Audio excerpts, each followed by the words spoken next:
Irish boxing star Jono Carroll is in Mecca documenting his trip after recently reverting to Islam. Listen to what he has to say.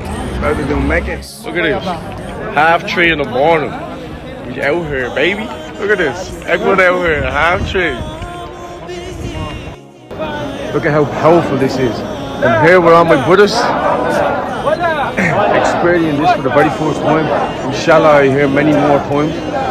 This is just such a powerful place. The energy is like electrifying. I'm sweating just walking around this place. And it's 3:30, maybe 4 o'clock in the morning. So beautiful. Look at the amount of people out here. I'm hungry. Appreciating the little things in life, how beautiful a date can taste. I'm looking around all my brothers, eating, everyone's happy and just enjoying life. It's crazy the amount of food that will be consumed in this next hour by all the Muslims around the world. Alhamdulillah.